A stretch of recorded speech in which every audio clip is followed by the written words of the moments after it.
Into the next fight on the card, and this one is the main event of the evening. O'Malley versus O'Malley.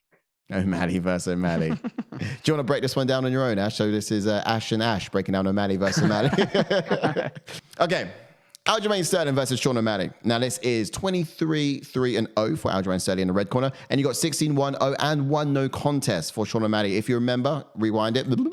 The very front end of this card, we said that no contest was against Pedro Munoz, who's got an eye poke, and that was completely vetoed. So, decent fight for the length of it. However, did not come to any clean conclusion.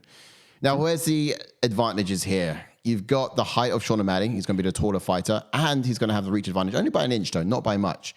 So, in physical body types, there's not going to be a huge thing in it there. But we do know fighting stylistically that it is Sean O'Malley who's going to be popping out that jab and keeping Aljamain Sterling on the end of it throughout. Then you got Aljamain Sterling who's going to be wanting to pass through get into the pocket and take down Sean O'Malley. Backpacking is the one thing he's been talking about the whole entire time.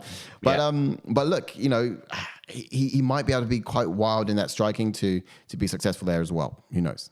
Yeah, you're very right. Just you basically got striker versus grappler, and it's the classic matchup, isn't it? So it's a story as old as time itself. Can the grappler get in close to the rangy striker of O'Malley, and can O'Malley stop the takedown? And this is the thing. Obviously, all the fights start standing. Can O'Malley crack him before he gets close, or hurt him so that Sterling has no choice but to stand with O'Malley? Yeah. I think that's the big question, isn't it? Mm-hmm. That is the big question. I think also with this particular fight, I mentioned it a little bit earlier, that common denominator, right? That thing you got to look at between the two of these guys, what brings these two together, it is Petr Yan. Petr Yan's ability to cause problems for both of these guys in the ring, for Aljamain Sterling at first. But really, you got to look at Aljamain Sterling as of late, because that's who he is now. That's who he's evolved to be. And he really put a lot of people in their place the way that he dealt with Petr Yan the second time around. You got to look at the fact that Sean O'Malley went to a split decision with him. Mm-hmm. And you also got to look at the fact that Aljamain Sterling did a dominant performance of defeating him. You know? So it kind of tells you the levels at which these guys are at. I know the styles are slightly different, but I was just really impressed at that new Aljamain Sterling we saw.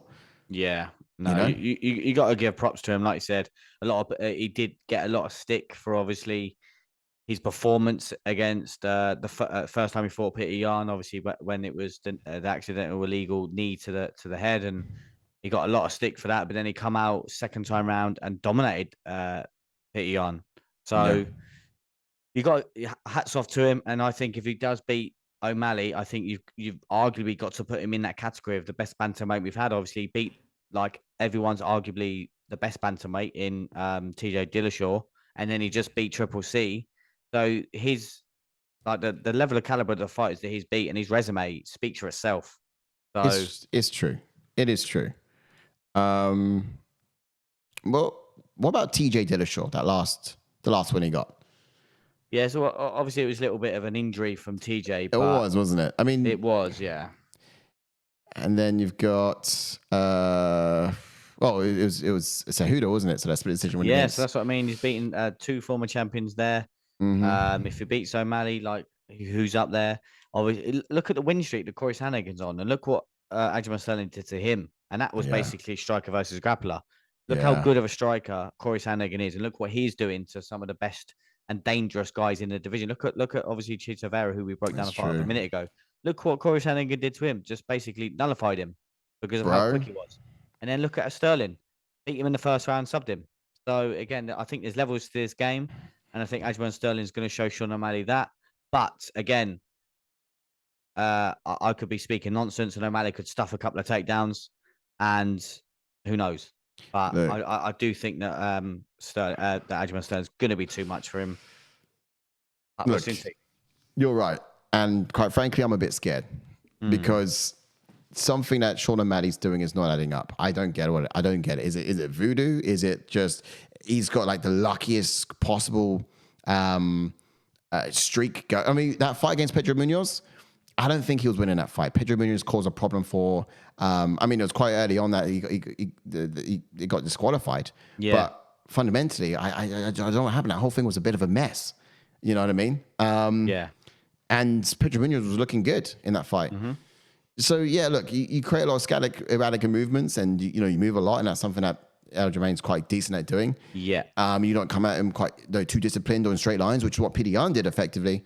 Yeah. Then it's difficult for O'Malley to catch you, and I feel like Aljamain's kind of got that difficult ability to get caught in this particular fight. But like I'm saying, the thing is, Sean O'Malley's freaky. Something he's doing just don't surprise me. He wins things he shouldn't be winning, and he gets lucky streaks that he shouldn't be getting. So this could be.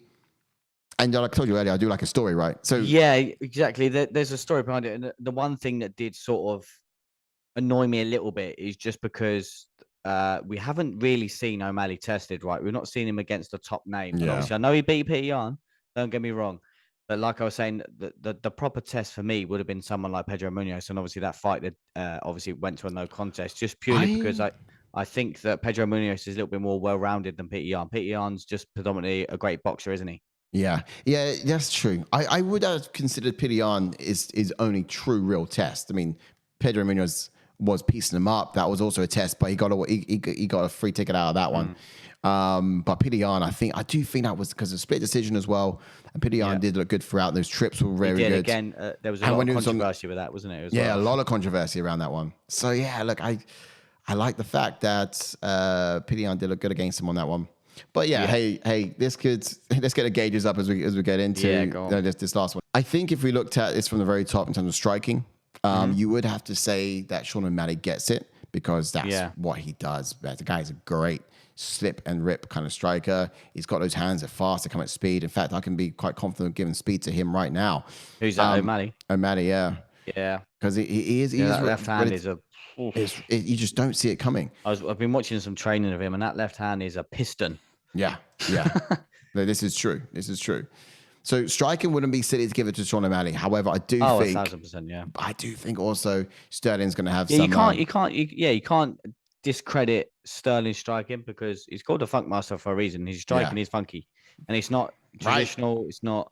It's just it's different, and it throws his opponents off because it's so wild and not sort of straight down the pipe. It's all different looks. But then O'Malley gives you different looks, and he's so quick, and his footworks. You got to put his footwork into his striking because he's quick in and out.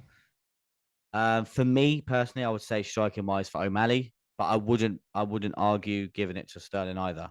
Yeah. Okay. We'll go with Sean O'Malley on this one. Again, guys, just get your opinions in the chats to see what you guys think about it. But yeah, I could go either way on that side, to be honest. Yeah. Next up is power. I think that would be Aljamain Sterling, but I'm sure Sean O'Malley actually has a lot more of his wins by knockout. I was thinking he does. Yeah, I'm trying to think the last time I actually saw a knockout from Aljamain. KO someone. No, you're right. Sean O'Malley will get the power then because I agree because that one punch KO with Eddie Wideman. 73% of Sean O'Malley's wins he come by predominantly knockout. uses his hands to get TKOs and KOs, doesn't he? Yeah. And I don't think I've ever seen Sterling get a one-punch KO like O'Malley has. So this is true. Yeah. That being said, watch him get a knockout in the night. That'd be crazy. Yeah, no, yeah. I don't think that's in store for someone like Sean O'Malley. I don't think, not quite. But that narrative could be quite attractive. I do look forward to that. I think one thing we haven't mentioned yet, I was thinking about it earlier, I completely forgot, left my mind is yes, Sterling did say that whether he wins this fight or if he loses this fight, he's going to go up anyway. Yes. So he is going to move out of the division. So again, during the watch along and whatnot, I can't wait to sort of get into sort of who fights who and speak with everyone about that. So yeah, can't wait to get into that. See how that's going to match up because it was even was it Vera who said he would. Well, this is what I mean. It's crazy, isn't it? Well, yeah. Look. No, sorry, it was Sean O'Malley who said that he'll take that fight on Vera. He said on a podcast or something like that he would want to. He'd want to run that one back if he beats Sterling. Whether it's next, is it? But nonetheless. All right. So I just popped cardio on for Sterling. I feel like he's going to have the better cardio in this one. I know against Pidian the first time out, his cardio was very questionable, but second time out, it stood the test. And we did see, I guess, using Pidian once again as a sort of bit of a measuring stick between the two of these guys. Someone like Sean O'Malley, of course, was stuck underneath him for a while in the last time out. So I feel like that could also happen again. Should Aljo get the better of the wrestling and takedowns. Yeah. All right. So that's how it looks for me. 3 blue ticks for the blue corner and 2 for the red corner. Now, the question is, who gets it? Do we go with what the ticks say here? Or does it really matter most when it comes to the grappling and the cardio sort of dysfunctionality, I guess, if you like, of the Funk Master himself, Aljamain Sterling? I think it does. I think it does really matter. And I would argue that striking also does sit with Aljo too, because it's going to be awkward. It won't be the output. I think that's going to be entirely O'Malley. But the awkwardness of it, I think he's going to be able to find the target a couple of times, move around, and create opportunities to really land. But yeah, it's a hand low from O'Malley, which makes it very difficult to see. That's very true, yeah.